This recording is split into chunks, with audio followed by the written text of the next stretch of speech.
It's the oasis of October. It's the time when colors are beautiful, the weather's mild, the school year's well underway, and the hustle and bustle of the holiday season is not yet upon us. It's a time for growth and it's a time for honing our skills so that we're better able to meet the demands of the day. And I've got an idea for you today. Let's ditch the keyboard. That's what we're talking about today. This is Frank Buck, and this is the place to be if you want to get organized and make it look easy. Now, I know what you're thinking. I was taught in school how important it was to develop my keyboarding skills. Was it all a lie?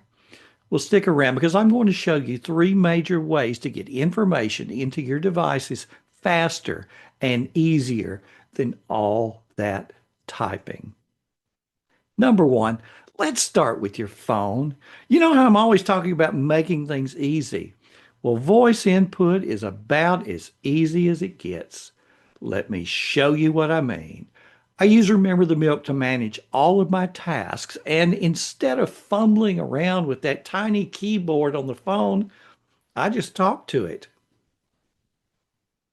Watch this.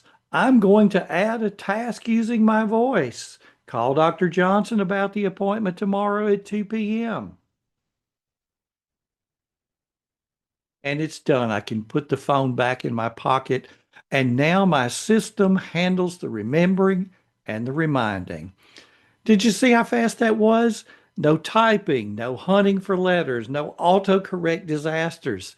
Just natural speech, and boom, my task is trapped with all the details I need. Same thing with Evernote. When I have an idea, and you know that ideas don't just wait for convenient typing moments, I can type it instantly. Write YouTube script about ditching the keyboard. Talk about voice entry on the phone, voice entry on the computer, and turning handwriting into digital text. And now it's all in my system. I don't have to think about it anymore. The system does the remembering and the reminding. The beautiful thing about voice input on your phone is it works whether you're walking, you have your hands full, it's still going to work for you. And no more of that typing with two thumbs on a piece of glass. When those moments of interruption strike, you're not going to lose them. All right, let's move on to the second point. Voice input on your computer. You're going to thank me for this one. Hold down the Windows key and hit the letter H. I hold Windows H, and you see what happens on the screen. And that says it's listening. And as I'm talking, you see the words that are appearing on the screen, period. I start typing a new sentence, or actually start speaking a new sentence, period. I can ask a question, question mark. And when I'm done, I can just simply tell it I'm done by saying this, stop listening. And notice how it stops, and it's no longer entering words. I can go back. I can clean up any of this that I want. Then, if I want to have Windows H do some more, I can just hit Windows H again. And now it's listening to me and it's typing what I'm saying, period. Stop listening. Notice how it even corrected the capitalization. Oh, I told you to stop listening, period. S- Stop listening. All right, it obeyed that time. As I was saying, did you see how it went back and capitalized the A in the word and in that sentence? So it's actually doing some pretty smart things. Of course, you will have to go back and proofread what you did, clean up little things, but it's a whole lot easier than typing all of that. This works in Word, it works in email, it works in web browsers, it works anywhere you would type. Windows H, you just start talking wherever your cursor is, that's where the text is going to appear. And the accuracy has gotten so good that I find myself using this for emails, blog posts, and even quick notes for myself. Instead of that hunting and pecking and even touch typing, I just have a conversation with my computer. Third is handwriting to text. Now, I've been using voice input to enter tasks into my digital task manager going way back to the days of Jot. But this point is a recent area of personal growth. Have you struggled with the decision to take notes during phone calls and meetings by hand rather than with a keyboard? Writing feels much more natural for many and comes across as less nerdy in person. But digital notes allow us to search, edit easily, and share effortlessly. Which should you do? Now the debate's over. I can give you four different ways to turn your cursive into editable digital text.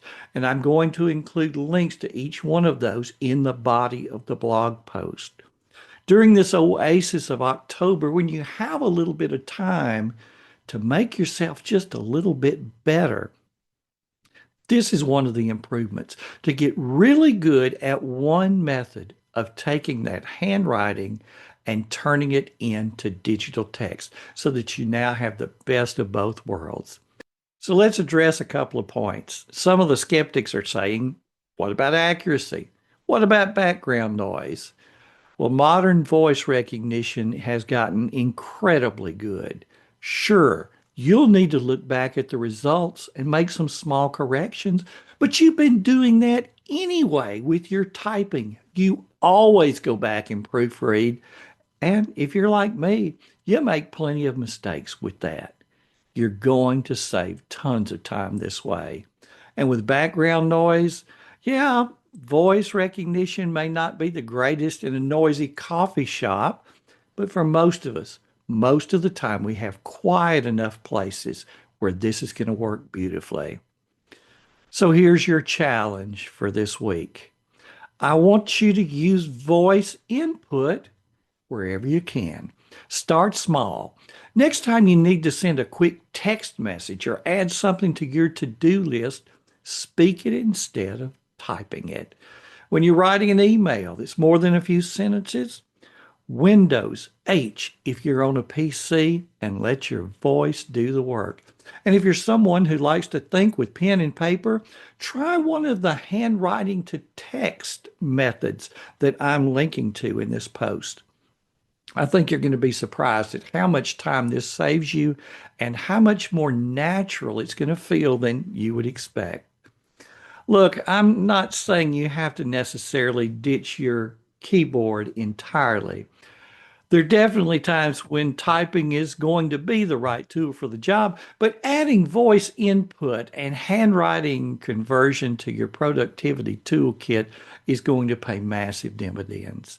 It's going to give you more options, save you time, and reduce the friction between having a thought and trapping it in your system. And isn't that what productivity is all about? Making it easier to get things done so you can focus on the other things you'd like to do. Thanks so much for stopping by today. This has been Frank Buck, helping you get organized and make it look easy.